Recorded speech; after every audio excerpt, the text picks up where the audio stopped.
നമ്മൾ മുമ്പ് അവിടെ ചൂണ്ടിക്കാട്ടിയിട്ടുണ്ട്. പൂരം കലക്കാൻ ആരെങ്കിലും ഗൂഢാലോചന നടത്തിയിട്ടുണ്ടെങ്കിൽ അതൊരു ക്രിമിനൽ കുറ്റമാണ്. ആരാണെന്ന് കണ്ടെത്തണ്ട. അതൊരു ക്രിമിനൽ കുറ്റമാണെങ്കിൽ ഒരു ക്രിമിനൽ ഒഫൻസ് അവിടെ നടന്നു.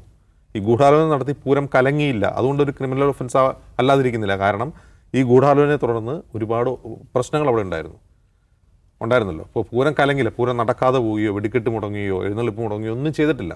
പക്ഷെ അവിടെ ഒരു കയോസ് ഉണ്ടായി. അപ്പോൾ ഒരു ഗൂഢാലോചന നടത്തി ഒരു കയോസ് ഉണ്ടായി കഴിഞ്ഞാൽ അതൊരു ക്രിമിനൽ കുറ്റമാണ്. എങ്കിൽ അത് കണ്ടെത്തിയ ADGP MR അജിത് കുമാർ എന്തുകൊണ്ടാണ് FIR ഇടായിരുന്നത്? ആ ക്വസ്റ്റിന് മറുപടി വേണം. ഒരു ഗൂഢാലോചന നടന്നു, അവിടെ കയോസ് ഉണ്ടായി, പ്രശ്നങ്ങളുണ്ടായി, അത്രയും എടുക്കുക. അത് നമ്മൾ ഫിസിക്കലി പരിശോധിച്ചാൽ അത്രയും കാര്യങ്ങളുണ്ടായി. അതിൻ്റെ ബാക്കി പൊളിറ്റിക്കൽ ഇമ്പാക്റ്റൊക്കെ വേറെ. എന്തുകൊണ്ടാണ് പോലീസ് FIR ഇടാത്തത്? ആ ചോദ്യത്തിന് ഇനി ഉത്തരവില്ല. ഇനി ഈ പൂരം കലങ്ങിയതുമായി ബന്ധപ്പെട്ട് ADGP MR അജിത് കുമാർ കൊടുത്ത റിപ്പോർട്ടിന്മേൽ വേറൊരു അന്വേഷണം നടക്കുന്നുണ്ടായിരുന്നു.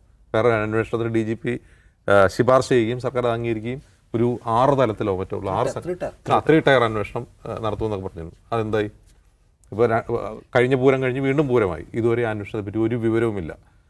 അതിനൊരു കാലപരിധി നിർണ്ണയിച്ചിട്ടില്ല എന്ന് ഓർക്കണം. പിണറായി വിജയൻ സർക്കാരിൻ്റെ കാലത്ത് അത് അന്വേഷണം പൂർത്തിയാക്കണമെന്നൊരു നിർബന്ധവുമില്ല.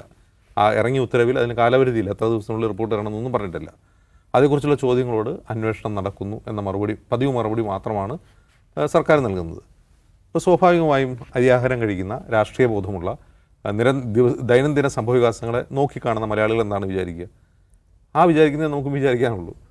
അതായത് പൂരം കലക്കിയത് ആരാണ്, അതിൻ്റെ പിന്നിലുള്ള രാഷ്ട്രീയ ലക്ഷ്യം എന്തായിരുന്നു, അവിടെ ഗൂഢാലോചന നടന്നിട്ടുണ്ടോ, ആ ഗൂഢാലോചന നടന്നിട്ടും സർക്കാർ അതിൽ FIR ഇട്ട് കേസെടുത്ത് അന്വേഷിക്കാത്തതുകൊണ്ടാണ്.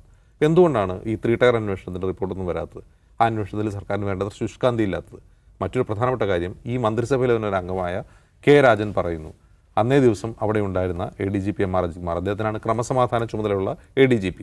ക്രമസമാധാന ചുമതലയുള്ള ഒരു ADGP അന്നേ ദിവസം സംസ്ഥാനത്ത് ഏറ്റവും കൂടുതൽ ആളുകൾ തടിച്ചു കൂടുന്ന ഒരു ഇവൻറ്റ് നടക്കുന്ന സിറ്റിയിലുണ്ടായിരുന്നിട്ട് അദ്ദേഹം ആ മന്ത്രിസഭാംഗമായ ഒരു മന്ത്രിയുടെ ഫോൺ കോൾ അറ്റൻഡ് ചെയ്തില്ലെങ്കിൽ അതിൽ നിന്ന് പൂരപ്രേമികളും അരിയാഹാരം കഴിക്കുന്ന മലയാളികളും എന്താണ് മനസ്സിലാക്കേണ്ടത്?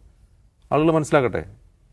ഇത്രയും പുറത്തു വന്ന വിവരങ്ങളിൽ നിന്ന് രാഷ്ട്രീയ ബോധമുള്ള മലയാളികൾ അവിടെ എന്താണ് നടന്നതെന്ന് മനസ്സിലാക്കുമെന്നാണ് ഞാൻ വിചാരിക്കുന്നത്. അതിനൊരു പോലീസ് അന്വേഷണത്തിൻ്റെയും 3 ടയർ ഇൻവെസ്റ്റിഗേഷൻ്റെ ഒന്നും ആവശ്യമില്ല.